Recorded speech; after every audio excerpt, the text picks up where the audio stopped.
توجہ ہے نا زمزم؟ جہاں سر اتارنے تھے وہاں سر اتارے ہیں، بدر سے لے کر حنین تک چلے جائیں علی نے سر اتارے ہی ہیں، لیکن 61 ہجری میں اسی رسالت پر پھر ضرب پڑی ہے۔ 61 ہجری میں رسالت ہی پہ ضرب آئی ہے، اس لیے کہ شام کے ایوانوں میں بیٹھ کر کسی نجس باپ کے نجس بیٹے نے یہ کہا تھا کہ کوئی نبی نہیں آیا، معاذ اللہ کوئی نبی نہیں آیا تھا، کوئی وحی نازل نہیں ہوئی تھی، یہ سب ڈھونگ تھا بنی ہاشم کا اقتدار حاصل کرنے کے لیے۔ بنی امیہ سامنے آ رہا ہے، میں نے پہلے کو جملہ کہا تھا نا، یہ سلطنت بنی امیہ کا خاصہ تھی، تو بنی امیہ بھی اگر اسلام لے کر آئے ہیں تو سلطنت کے لیے لائے تھے، اسلام کے لیے نہیں آئے تھے، رسالت کے لیے نہیں آئے تھے۔ یہ سوچے زمانہ، غور کرے، فکر کرے، تاریخ پڑھے، توجہ ہے نا؟ اسی لیے اس کے نجس بیٹے نے بڑھ کر کہا تھا کوئی نبی نہیں آیا، کوئی معاذ اللہ رسول نہیں آیا تھا، یہ سب ڈھونگ تھا بنی ہاشم کا اقتدار حاصل کرنے کے لیے۔ بس ادھر شام کے ایوانوں سے لباس اسلام میں یہ آوازیں بلند ہوئی، وہیں سے وہ اٹھا کہ جو تصدیق رسالت کے لیے آیا تھا، جس کا کنبہ تصدیق رسالت کے لیے آیا تھا، وہ اٹھا، نہیں نانا کے دین، ہم نے کل بھی تیری نصرت کی تھی، ہم آج بھی آپ کی نصرت کریں۔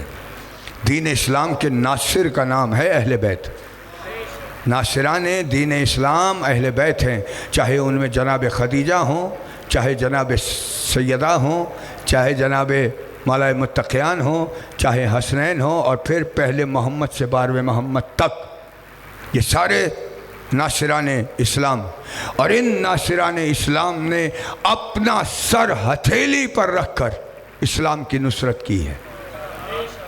اٹھے تھے نا رسول 61 ہجری میں، کون اٹھا؟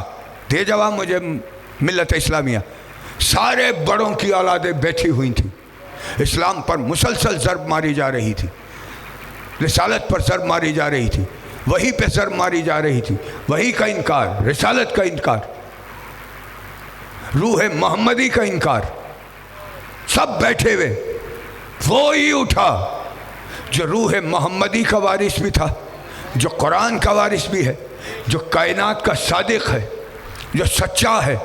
اور یہی سچائی یہاں پہ بھی دیکھیے کہ یہاں سچوں کے ساتھ تھے نا بھئی، نمازیں لشکر یزید میں بھی ہیں، نمازیں لشکر حسین میں بھی ہیں، روزے وہاں بھی، روزے دار یہاں بھی، قاری قرآن وہاں بھی، قاری قرآن ایسا ہی ہے نا، ایسا ہے، لیکن نمازیں کس کی مقبول ہیں؟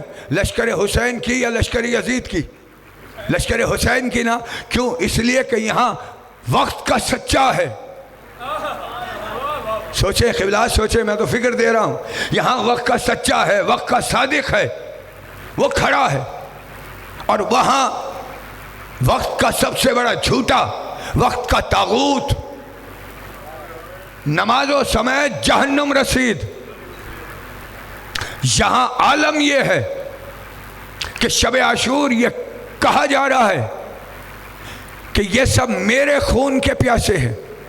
دیکھیں صداقت کا معیار کربلا میں مجھے اس سے بلند معیار کہیں ملتا ہی نہیں۔ سچے تو حسین تھے نا، حسین نے بڑھ کر امداد کرنی تھی، اور زمانہ بھی حسین کا دشمن تھا، ایسا ہی تھا نا۔ اور حسین شب عاشور کیا کہہ رہے ہیں کہ یہ میرے خون کے پیاسے ہیں، تم اگر قتل ہوں گے تو میری وجہ سے ہوگے، جسے زندگی بچانا ہے چلا جائے۔ جہاں تک جنت کی بات ہے تو میں جوانان جنت کا سردار ہو کر یہ عہد کر رہا ہوں کہ جنت تمہاری ہے، تم جنت ہی میں جاؤ گے۔ اور پھر شرعی تکلیف بھی اٹھائی گئی۔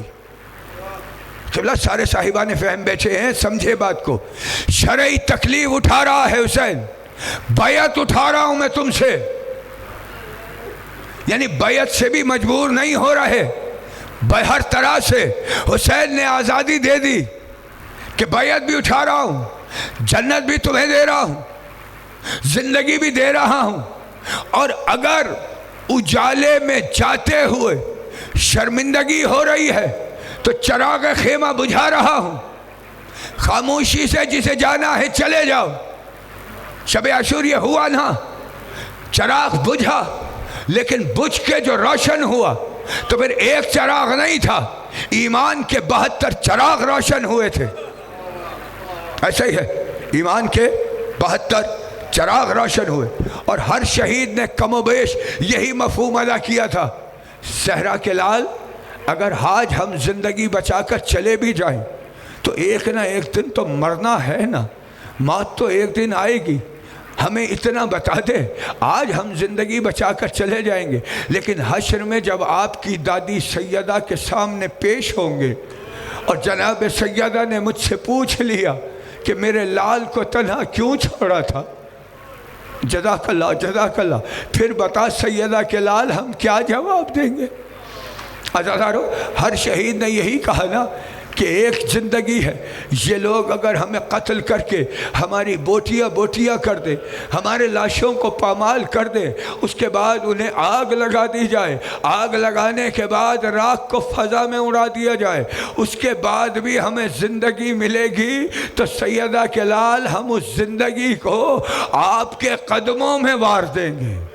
جزاک اللہ جزاک اللہ۔ یہ تھے اصحاب حسین جن پر حسین نے فخر کیا، اور جب تک اصحاب حسین حیات رہے حسین پر کوئی آنچ نہیں آئی، لیکن یہ بھی حسین ہی کا حوصلہ تھا کہ ہر شہید کو مقتل سے اٹھا کر حسین لایا۔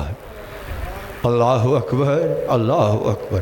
عزادارو، ایک دن میں 72 جنازے اٹھانا یہ صرف حسین ہی کا حوصلہ تھا، جس میں صرف اصحاب ہی نہیں تھے، دوست ہی نہیں تھے، بچپن کا دوست حبیب ابن مظاہر جیسے بھی تھے، زہیر قین بھی جیسے بھی تھے، جان جیسے بھی تھے، مسلم بن اوسجہ بھی جیسے بھی تھے، ان میں ایک حر بھی تھا۔ سنو گے جملہ ذرا، وہ حر اپنی تلافی خود کر کے آیا تھا نا، مولا معافی تو مانگ لی ہے، مگر تلافی یہ ہے کہ آپ کے جوانوں سے پہلے میرا جوان جائے گا، میرا جوان لڑے گا۔ عزادارو، لڑا ہے، لڑ کر گرا ہے، گر کر باپ کو پکارا ہے، یا ابتا ادرکنی، اے میرے بابا میری مدد کیجئے۔ ادھر یہ کہا ہے، ادھر حر نے تیزی سے قدم بڑھائے، حسین نے شانے کو تھاما ہے، روک کر کہتے ہیں حر کہاں جاتا ہے؟ اب کر لینا ماتم عزادارو، حر کہاں جاتا ہے؟ حر کہتا ہے مولا یہ ظالم وحشی اور بربر لوگ ہیں، یہ قتل کرنے کے بعد لاشوں کو پامال بھی کرتے ہیں، مولا بچہ آپ پر قربان کر دیا، پامالی سے بچانے جاتا ہوں، اتنا سننا تھا۔ حسین کہتے ہیں حر کیا نانا کی شریعت بھول گیا؟ نانا کی شریعت میں یہ نہیں ہے کہ بزرگ باپ جوان کا لاشا اٹھائے ہے، ارے تو یہاں ٹھہر، میں تیرے جوان کا لاشا، میں کہوں گا مولا حر کے بیٹے کا لاشا آپ اٹھا لائے، جب علی اکبر کے سینے میں برچھی۔ جزاک اللہ جزاک اللہ۔ ہمارا کوئی غم نہ دے سوائے غم حسین کے، جب علی اکبر کے سینے میں برچھی کا پھل لگے گا، مولانا عباس ہوں گے، نہ قاسم ہوں گے، نہ محمد ہوں گے، اکیلا حسین نے لاشا اٹھایا۔ اللہ اکبر۔ اس سے بڑی اور کیا مظلومی ہوگی حسین کی عزادارو، کہ جہاں جوان کڑیل جوان 18 سال کا خون میں تڑپ رہا ہے، اور حسین صبر کا دامن تھامے اٹھا کر لائے ہیں لاشا۔ عزادارو، سب کے لاشیں حسین اٹھا کر لائے ہیں۔ ذوالجناح کی برآمدگی ہے نا، 2-4 جملے سن لیجئے گا۔ یہ مصائب کا وقت بڑا کڑا وقت تھا۔ اس کے بعد جب سب جوان شہید ہو گئے تو حسین نے ایک استغاثہ بلند کیا، یہ کہہ کر کہ حل من ناصر ینصرنا، کون ہے جو میری نصرت کرے؟ عزادارو، مجھے نہیں پتا، مقتل دربندی میں آقا دربندی نے لکھا ہے، ادھر حسین نے یہ استغاثہ بلند کیا تھا، تو اس استغاثے کا سب سے پہلا جواب خود خدا نے دیا تھا۔ جبریل اتر کر آئے تھے، اور آ کر جبریل نے کہا تھا کہ حسین، اللہ آپ کے استغاثے کے جواب میں لبیک کہتے ہوئے کہہ رہا ہے کہ حسین میں ابھی یہ سارا امتحان ختم کر رہا ہوں، میں آپ کو اکبر بھی دے رہا ہوں، میں آپ کو قاسم بھی دے رہا ہوں، میں اول محمد بھی دے رہا ہوں، مگر حسین کا جواب کیا تھا؟ رضن بقضائہ، جزاک اللہ جزاک اللہ، ہم اللہ کے امر میں راضی ہیں، ہم اللہ کے رضا میں راضی ہیں۔ عزادارو ادھر یہ استغاثہ بلند ہوا، ادھر خیموں میں کوہرام برپا ہوا، فضا نے پکار کر کہا تھا مولا حسین جلدی آئی ہے۔ جب سے آپ نے استغاثہ بلند کیا، 6 ماہ والا اصغر نہ جھولے میں ٹھہرتا ہے نہ باقی کی گود میں ہے۔ جزاک اللہ جزاک اللہ، مولا کوئی غم نہ دے سوائے غم حسین کے۔ عزادارو اصغر کی بھی تدفین ہو گئی ہے، دفن کر دیا گیا اصغر کو، آخر میں حسین اکیلے رہ گئے۔ اب ماتم کر لینا عزادارو، جب حسین اکیلے رہ گئے نا، ہر حملے میں حسین نے زخم تو کھائے ہیں، زخموں سے چور چور میرا مولا در خیمہ پر آیا ہے، آ کر جناب فضا کو آواز دی ہے، فضا ہمارا لباس کہنا لے آؤ۔ کیا سن رہے ہیں عزادارو؟ فضا ہمارا لباس، پرانا لباس لے آؤ، یہ شریر لوگ ہیں، ہمارے تن پہ لباس بھی نہیں چھوڑیں گے، ارے پرانا لباس شاید رہ جائے۔ اور سنو فضا، ہماری بہن کو اس کا علم نہ ہو۔ جزاک اللہ جزاک اللہ، کون بہن؟ وہ چاہنے والی زینب جو شریکت الحسین بن کر حسین کے ساتھ کربلا آئی تھی، وہ جناب زینب ہے، اسے پتہ نہ چلے۔ عزادارو اتنا سننا تھا، جناب فضا گئی ہیں، صندوقچے سے لباس کہنا نکال ہی رہی تھی کہ جناب زینب کی نگاہ پڑ گئی ہے، سمجھ گئی ہے کیا ہونے والا ہے، کیا قیامت ٹوٹنے والی ہے۔ خیمے کے اندر ہی سے آواز دے کر کہتی ہے ماں جائے بہن کو آخری چہرہ بھی نہ دکھائے گا۔ جزاک اللہ جزاک اللہ، مولا کوئی غم نہ دے سوائے غم حسین کے۔ عزادارو اتنا جناب زینب نے کہا ہے، حسین خیمے میں تشریف لائے ہیں، جیسے ہی حسین خیمے میں لائے ہیں، جناب زینب نے بالکل ایسے باہیں پھیلائی جیسے سیدہ ننھے سے حسین کے لیے۔ جزاک اللہ جزاک اللہ، ثانی سیدہ بھی تو ہے نا جناب زینب، باہیں پھیلائی ہیں، باہوں کو پھیلا کے حسین کو قریب بلایا ہے، سینے سے لگایا۔ اب ماتم کرنا عزادارو، سینے سے لگانے کے بعد پہلے دائیں طرف کی گردن پر زینب نے بوسہ دیا، پھر بائیں طرف۔ اب سمجھ گئے تو آنسو نہ روکو نا عزادارو، پہلے دائیں طرف بوسہ دیا، پھر بائیں طرف بوسہ دیا ہے۔ عزادارو جب شہزادی بوسے دے چکی، حسین پیچھے ہٹے ہیں، ہٹ کر کہتے ہیں شہزادی اپنی آستینیں تو الٹ۔ جزاک اللہ جزاک اللہ، شہزادی اپنی آستینیں تو الٹ۔ ادھر جناب زینب نے آستینیں الٹی ہیں، کلائیاں نظر آنی شروع ہوئی ہیں۔ امام حسین نے پہلے دائیں ہاتھ کی کلائی پہ بوسہ لیا، پھر بائیں ہاتھ کی کلائی پر بوسہ لیا ہے۔ اب جو جناب زینب نے پوچھا بھیا میری کلائیوں کو بوسہ کیوں لیتا ہے؟ حسین کہتے ہیں پہلے بتا میری گردن کا بوسہ کیوں لیا؟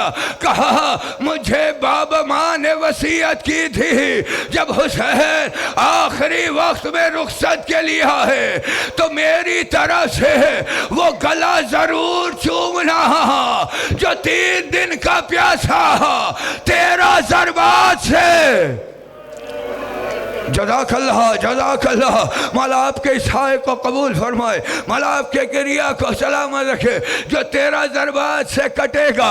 ادھر جناب زینب نے کہا، ادھر پلٹ کر حسین کہتے ہیں آپ کو تو ماں سیدہ نے وصیت کی تھی، مجھے بابا علی نے وصیت کی تھی زینب کی ان کلائیوں کا بوسہ میری طرف سے لینا جو عاشور کے باہر رسا تن بستا جزاک اللہ مالا کوئی غم نہ دے سوائے غم حسین کے ذرا سی منزل دور ہے جب اشارہ کروں گا تو ذرا برآمد کیجئے گا عزادارو رخصت میں نے چھوڑے سارے مسائل رخصت ہوئے ہیں حسین جیسے ہی خیمے سے حسین باہر آئے ہیں حسین نے دائیں سواری سامنے کھڑی ہے حسین نے دائیں دیکھا پھر بائیں دیکھا دائیں اور بائیں دیکھ کر کہتے ہیں حسین اینا اینا علی اکبر اینا اینا عباس او میرے شیرو کہاں ہو کہاں ہے میرا عباس کہاں ہے میرا اکبر آؤ جب بھی میں سوار ہوتا تھا عباس گھوڑے کی لگام تو پکڑتا تھا اکبر گھوڑے کی رکابوں میں ہاتھ آپ دیتے تھے اور میرے جوانوں کہاں ہو ادھر حسین نے یہ کہا لاشیں مقتل میں تڑپے ہیں ادھر خیمے سے زینب کی آواز آئی ہے بھئیہ نہ تیرا اکبر رہا نہ عباس رہا حکم دے یہ بہن تجھے سوار کرا ہے جزاک اللہ عزادارو اتنا کہا ہے مجھے نہیں پتا حسین سوار ہوئے ہیں بہن نے سوار کرایا ہے اب جو چلنے کا اشارہ رہوار کو حسین نے کیا نا عزادارو میری منزل دور ہے میں اشارہ کروں گا تو رہوار لائیے گا اشارہ کیا ہے چلنے کا راہوار آگے نہیں بڑھتا حسین اشارے کر رہے ہیں راہوار آگے نہیں بڑھتا ایسے میں حسین نے لجام فرس کو چھوڑا ہے گردن میں باہیں ڈالی ہیں ڈال کر کہتے ہیں کیا کہا ڈال کر اے اس پہ وفادار تھک جانتا ہوں صبح سے لاشیں اٹھا کر تو بھی تھک گیا مگر سیدہ کا لال وعدہ کر رہا ہے یہ آخری سواری ہے کیا سن رہے ہیں عزادارو یہ آخری سواری ہے عزادارو اتنا سننا تھا ذوالجلال نے سر کو جھکایا اب جو حسین نے دیکھا کیا دیکھا 4 سالہ سکینہ گھوڑے کے سموں سے لپٹی ہوئی کہہ رہی ہے ذوالجلال نہ لے جا ارے جو بھی صبح سے مقتل گیا وہ پلٹ کر واپس جزاک اللہ عزادارو میرے معصوم فرماتے ہیں جب بھی ہمارے اجداد کے مصائب بیان ہوا کریں تو گھٹ کے مت رویا کرو ایسے گریہ کیا کرو جیسے شمر کا پہلا تماچا کھا کر سکینہ نے عباس کو پکارا جزاک اللہ مولا کوئی غم نہ دے سوائے غم حسین کے عزادارو سکینہ کے نالہ و فریاد کو سنا ہے چھوڑ رہا ہوں سارے مسائل حسین آئے ہیں زمین پر جلتی ہوئی زمین پہ خود لیٹے ہیں علامہ عرفان حیدرآبادی یہ مسائل پڑھا کرتے تھے خود جلتی ہوئی زمین پر لیٹے ہیں سکینہ کو یہ کہتے ہوئے اپنے سینے پہ لٹایا ہے کہ بی بی آج آخری دفعہ باپ کے سینے پہ سو جا اس کے بعد سینے کی ضد نہ کرنا عزادارو اتنا کہا ہے جناب سکینہ کو حسین کے ریشمی سینے پر نیند آ گئی ہے ابھی کچھ ہی دیر ہوئی ہوگی کہ تڑپ کر سکینہ اٹھی ہیں اٹھ کر کہتی ہیں بابا جلدی جائیے بابا جلدی مقتل میں جائیے کہا سکینہ ابھی تو روک رہی تھی اب جانے گا کہتی ہے بابا آپ کے سینے پر میری آنکھ لگ گئی تھی خواب میں کیا دیکھا دادی سیدہ ہے آپ کا مقتل ہے سیدہ بالوں سے آپ کا مقتل صاف کر رہی ہے کہتی جا رہی ہے سکینہ نہ رو میرا بچہ تھک گیا جزاک اللہ مولا کوئی غم نہ دے سوائے غم حسین کے آخری جملے ہیں انہی پہ ذوالجلال برآمد کر لینا عزادارو حسین گئے ہیں لڑے ہیں علمان کی صدائیں بلند ہوئی ہیں یا ایتھا النفس المطمئنہ کی صدا حاطف غیبی نے دی ادھر حاطف غیبی نے یہ صدا دی ہے ادھر حسین نے چلتی ہوئی تلوار کو روکا ہے اور یہ کہہ کر میان میں ڈالا انا للہ وَإِنَّا إِلَيْهِ راجعون۔ اگر نانا کے دین کی بقا اسی میں ہے کہ میرا خون بہ جائے تو اے تیروں اور تلواروں آؤ اور مجھ پر ٹوٹ پڑو۔ عزادارو ادھر تلوار کا رکنا تھا، ادھر بھاگی ہوئی فوج واپس جمع ہوئی ہے۔ سیدہ کلھا تنہا گھر گیا، کسی نے تیر مارے، کسی نے تبر مارے، کسی نے نیزے مارے، اور جس کو کچھ نہ ملا اس نے خاک اٹھا کر جزاک اللہ۔ کیا ماتم ہو رہا ہے، کیا ماتم ہو رہا ہے، مولا تمہارے نازوں کو قبول کر۔ عزادارو سیدہ کلھا ذوالجناح کی زین پر جھومنا شروع ہوا، ادھر جھومنا شروع ہوا، ادھر تیر آئے ہیں، پورے جسم میں حسین کے تیر پیوست ہو گئے ہیں۔ تاریخ نے لکھا حسین جب ذوالجناح سے نیچے آئے تو حسین کا جسم نہ زمین پر تھا نہ زین پر تھا، کہاں تھا؟ تیروں پر معلق۔ کیا سن لیا عزادارو؟ اتنے تیر تھے، تیروں پر حسین کا جسد اقدس تھا۔ کسی عالم نے کہا ہے کہ جب حسین نے یہ دیکھا کہ تیروں پر ہے تو میں نے سوچا تھا کہ حسین زمین پر سجدہ کیسے کیا ہوگا، تو یہی آواز آئی تھی، ارے جب تیروں کے آسمان سے حسین نے زمین کی طرف دیکھا تو حسین کی اجڑی ہوئی ماں سیدہ دامن پھیلائے کہہ رہی تھی، آجا حسین آجا۔ جزاک اللہ، جزاک اللہ۔ مولا کوئی غم نہ دے سوائے غم حسین کے۔ آجا حسین آجا۔ ماں کی آغوش میں آنے کے لیے حسین ایسے تڑپے کہ دائیں طرف کے تیر بائیں طرف نکلے ہیں، بائیں طرف کے تیر دائیں نکلے ہیں۔ حسین نے سجدہ کیا ہے، شہادت پائی ہے۔ ذوالجناح نے خود کو رنگین کی